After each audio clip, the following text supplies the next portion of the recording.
Hello दोस्तों, नमस्कार। सुविधा कोचिंग में आपका स्वागत है। आज हम लोग कक्षा 10 के अध्याय 8 से जीव जनन कैसे करता है कि कुछ महत्वपूर्ण ऑब्जेक्टिव क्वेश्चन को देखने जा रहे हैं। ठीक है, तो चलिए चलते हैं। क्या है इसके क्वेश्चन। तो पहला क्वेश्चन, पुष्पी पौधे में लैंगिक जनन होता है तो पुष्प फूलों के द्वारा, पत्तियों के द्वारा नहीं, तना के द्वारा नहीं, किसके द्वारा होता है? फूलों के द्वारा, क्योंकि फूल में ही नर जननांग और मादा जननांग दोनों उपस्थित होते हैं।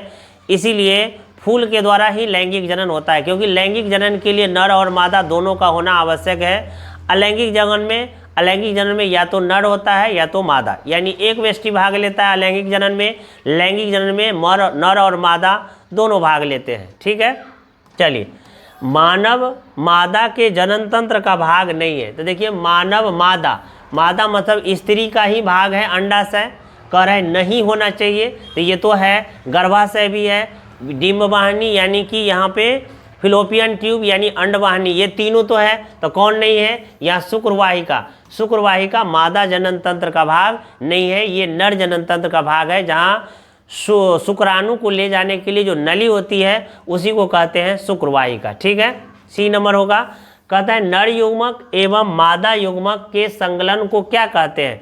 तो जब नर युग्मक और मादा युग्मक दोनों मिलते हैं तो इस विधि को कहते हैं निषेचन। ठीक है, तो कौन सा वाला होगा? निषेचन यहाँ पर हो जाएगा। फूलों में नर जनन अंग होता है। फूलों में नर जनन को कहते हैं पुंकेसर और मादा जनन अंग को कहते हैं स्त्रीकेसर। तो यहाँ पे कौन वाला हो जाएगा? पुंकेसर हो जाएगा। ठीक है, बाकी ये अंड, वर्तिकार और वर्तिका, ये तीनों क्या है? मादा जनन अंग है। फूल का जो नर जनन अंग है कौन है? पुंकेसर, और पुंकेसर के शीर्ष पर रहता है परागकोश, परागकोश के अंदर रहता है पराग कण होते हैं। ठीक है, चलिए।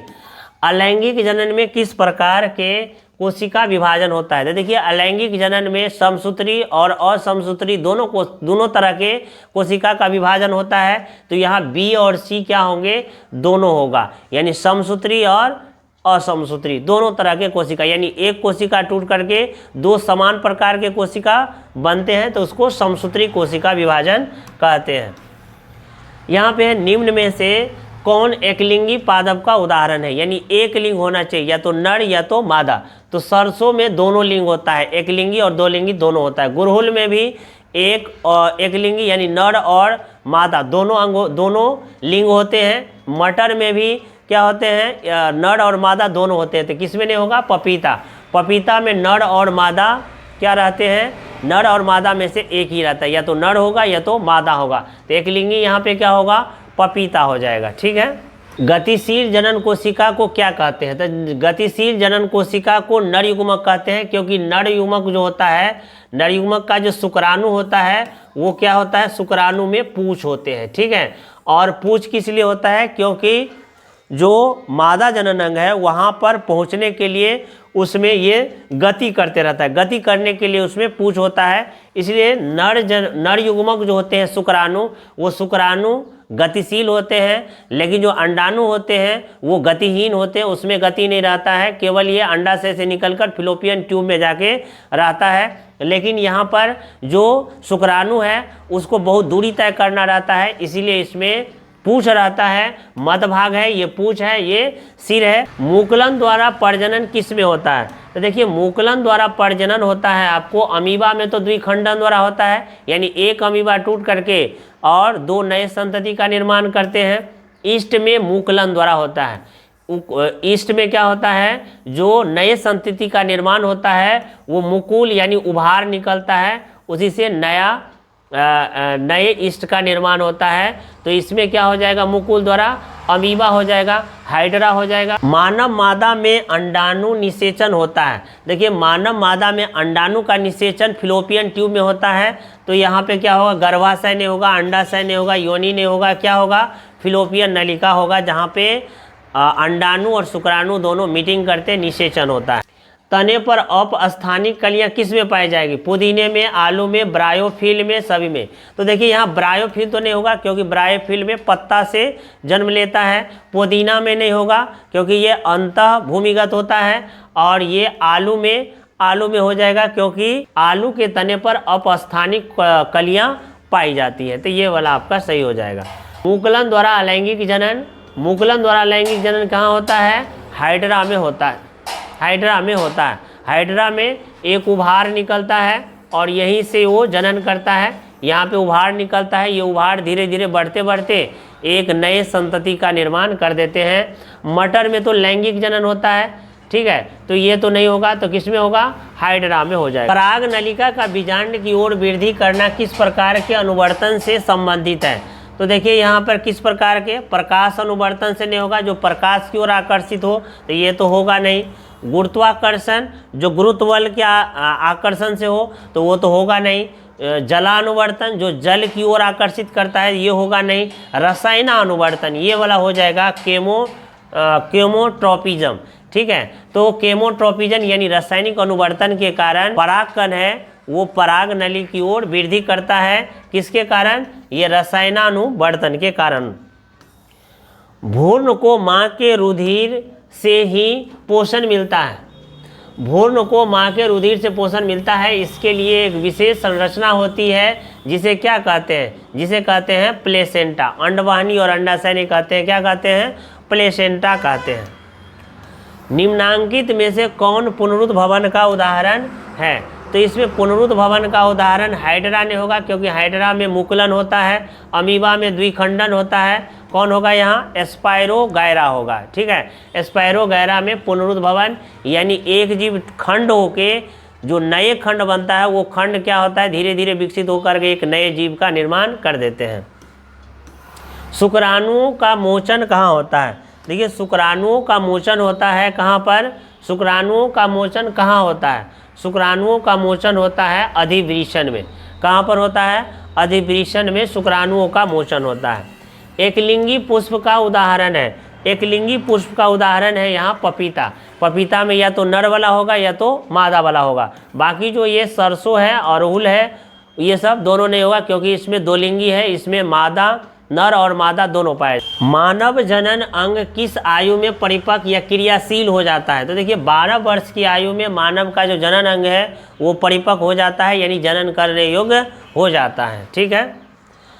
चलिए, शुक्राणु का निर्माण होता है। शुक्राणु का निर्माण गर्भाशय में नहीं होता है, अंडाशय में नहीं होता है, कहाँ होता है? वृषण में होता है।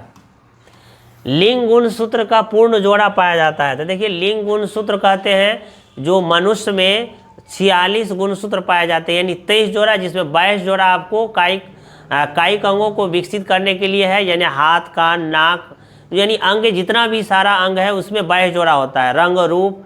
लेकिन इसमें एक जोड़ा जो होता है वो नर में होता है आपको XY और मादा में होता है आपको XX होता है, जो लिंग का निर्धारण करते हैं। तो ये लिंग गुणसूत्र इसी को कहते हैं। अब देखिए नर वाला में ये पूर्ण जोड़ा नहीं है। पूर्ण जोड़ा किस में है? मादा में, जो एक जोड़ा X है। तो पूर्ण जोड़ा किस में होगा? स्त्री में जो पूर्ण जोड़ा पाया जाता है। हाइड्रा में प्रजनन की विधि निम्नलिखित में से कौन है? तो देखिए हाइड्रा में जो प्रजनन होता है वो मुकुलन द्वारा होता है, तो यहाँ मुकुलन आपको हो जाएगा हाइड्रा में। कायिक प्रबंधन और बीजाणु समासंग नहीं होगा। ओवैल्यू सेक में प्रवेश करते समय पराग नली में कितने केंद्रक पाए जाते हैं? तो देखिए ये है आपको ओवैल्यू सेक, ठीक है। ये इसका वर्तिकाग्र होता है, ये वर्तिका होता है, ये अंडाशय होता है। तो जब यहाँ पर ये वर्तिका पर जब पराग कण यहाँ पे पड़ते हैं तो ये जो पराग यहाँ जो वर्तिका है ये फूट जाता है। तो इसमें होता है दो नर युग्मक होते हैं। कितने? 2 नर युग्मक होते हैं, और इसको कहते हैं ट्यूब नली होते हैं। इसी से पराग कण बीजांड में जाते हैं। तो एक हो गया आपको केंद्रक ट्यूब नली कोशिका में, एक हो गया आपको ये वाला नाभिक वाला जनन कोशिका में। ये जनन कोशिका है, तो जनन कोशिका में कितने? 2 हो जाएगा, 2 केंद्रक हो जाएगा, और एक हो जाएगा ट्यूब कोशिका में। तो 2 और 1 कितना होगा? 3 हो जाएगा। यानी पराग नली में कितने केंद्रक होते हैं? तो 3 केंद्रक हो जाएंगे, ठीक है। निम्नलिखित में से कौन जीवाणु जनित रोग है? ये मस्सा है। मस्सा जीवाणु जनित रोग में कौन एक उभयलिंग जंतु है? उभयलिंग जिसमें नर और मादा दोनों पाए जाते हैं। तो देखिए कुत्ता तो एक लिंगी है, बिल्ली एक लिंगी है, और बकरी क्या है, एकलिंगी है। तो कौन होगा, केचुआ यहाँ पे हो जाएगा आपको उभयलिंग, जिसमें नर और मादा दोनों पाए जाते हैं। अमीबा में अलैंगिक जनन किस विधि द्वारा होता है, तो अमीबा में अलैंगिक जनन द्विखंडन द्वारा होता है। तो क्या होगा, यहाँ पर विखंडन हो जाएगा, ठीक है। यहाँ मुकुलन नहीं होगा, मुकुलन द्वारा होता है हाइड्रा और ईस्ट में होता है, ठीक है। बीजाणु जनन द्वारा होता है आपको राइजोपोस्ट में होता है, तो ये विखंडन द्वारा हो जाएगा आपको अमीबा में। पौधे में जनन अंग कहाँ पाया जाता है, देखिए पौधे में जनन अंग पुष्प में पाया जाता है, यानी फूल में पाए जाते हैं। फूल में आपको नर और मादा दोनों जनन अंग पाए जाते हैं।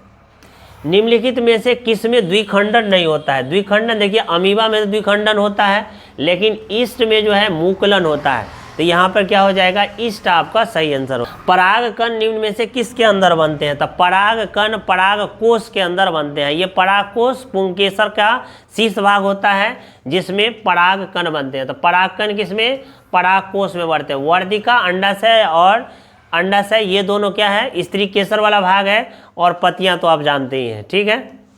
चलिए, मानव भ्रूण का विकास होता है। मानव भ्रूण का विकास कहाँ पर होता है, अंडवाहिनी में, सर्विक्स में, गर्भाशय में कि अंडाशय में।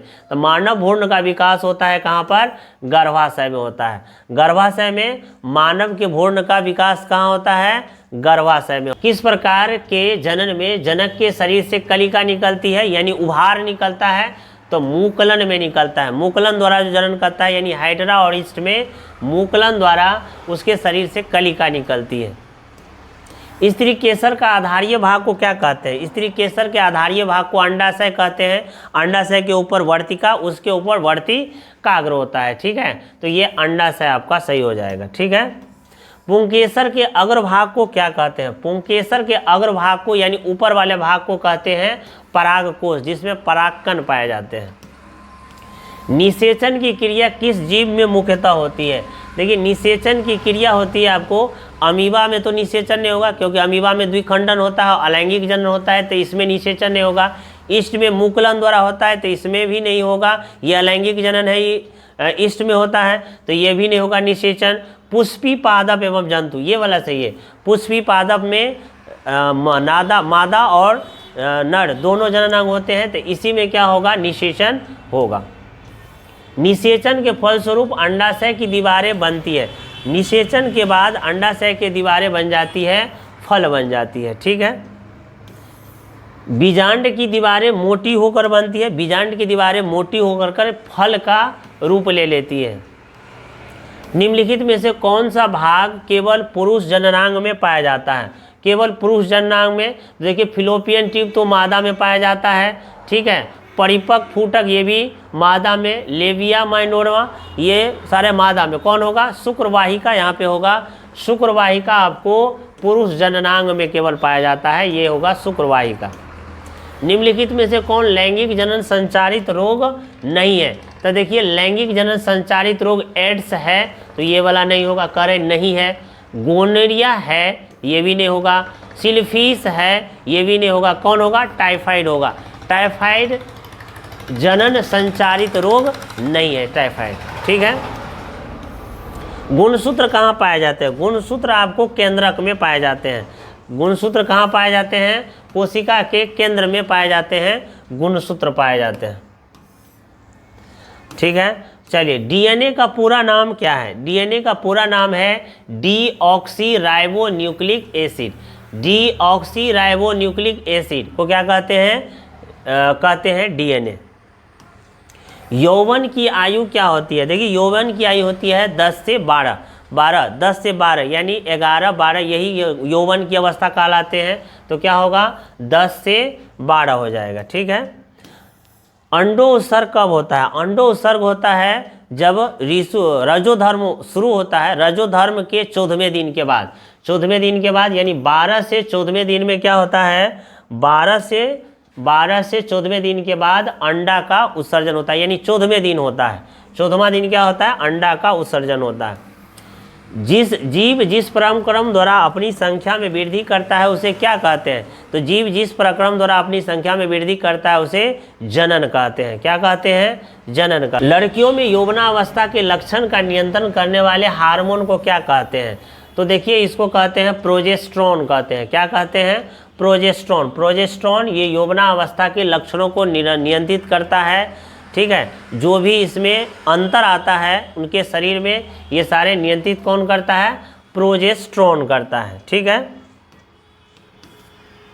निम्नलिखित में से कौन मानव शुक्राणु में गुणसूत्र की संख्या है? तो गुणसूत्र की संख्या मानव में 46 होता है, यानी 23 जोड़ा होता है, ठीक है। द्विखंडन एवं बहुखंडन विधि से उत्पन्न वंशजों को क्या कहते हैं? द्विखंडन और बहुखंडन से उत्पन्न संतति को कहते हैं अनुजात कहते हैं, ठीक है, अनुजात कहते हैं।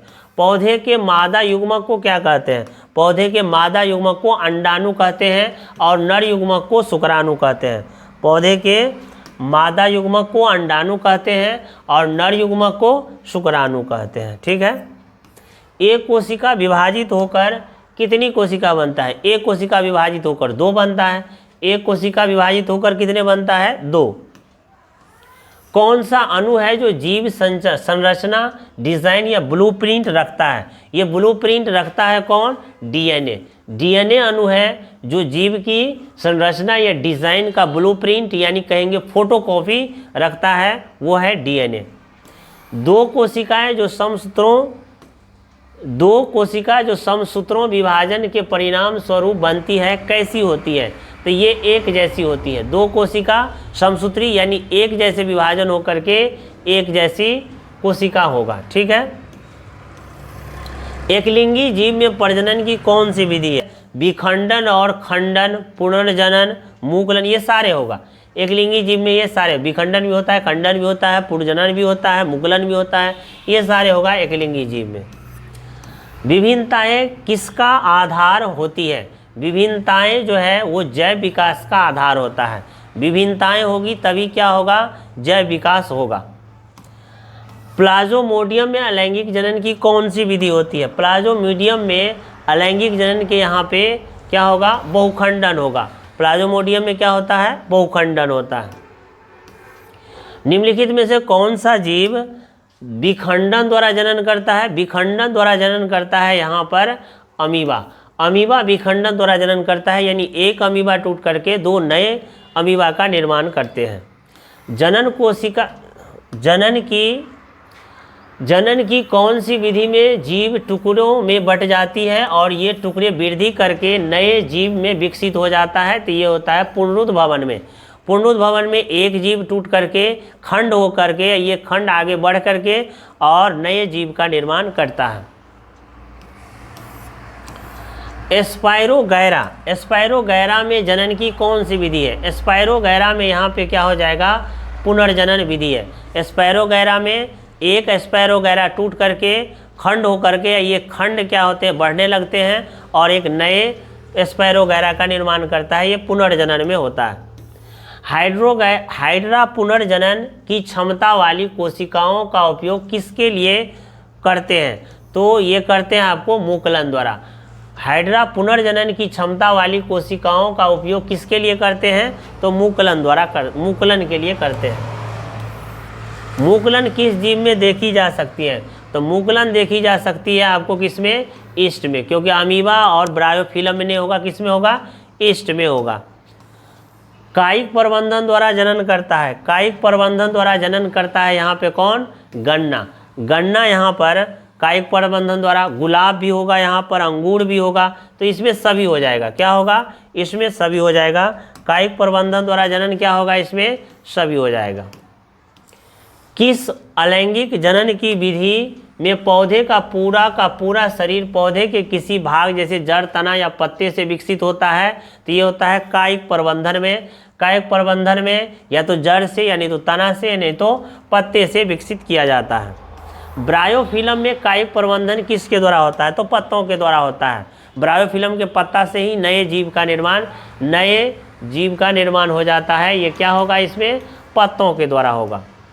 आलू में कायिक प्रबंधन किसके द्वारा होता है? आलू में कायिक प्रबंधन तना के द्वारा होता है, यानी ये होगा आपको कौन सा हो जाएगा? यहाँ पर तना के द्वारा हो जाएगा। आलू में कायिक प्रबंधन किसके द्वारा? तना के द्वारा होगा। निम्नलिखित में से किसमें अधिक विभिन्नताएं उत्पन्न होती है? तो देखिए अलैंगिक में तो कम विभिन्नता उत्पन्न होती है, नगण्य समझ लो। तो किसमें होगा? लैंगिक जनन में ज़्यादा विभिन्नताएं उत्पन्न होती है। राइजोपोष में अलैंगिक जनन की विधि कौन सा है? तो देखिए राइजोपस में अलैंगिक जनन की कौन सी विधि है? तो यहाँ खंडन ने, विखंडन ने, मुकुलन ने क्या होगा? बीजाणु समाज संघ होगा। बीजाणु जनन विधि से राइजोपोष में अलैंगिक जनन होता है। कौन सी जनन कोशिका बड़ी होती है और उसमें भोजन का पर्याप्त भंडार होता है? तो ये हो जाएगा मादा युग्मक। नर युग्मक क्या होता है? छोटा होता है। तो आज के लिए बस इतना ही। अगर आपको वीडियो अच्छा लगा होगा तो लाइक और सब्सक्राइब जरूर कर दीजिएगा। Thank you.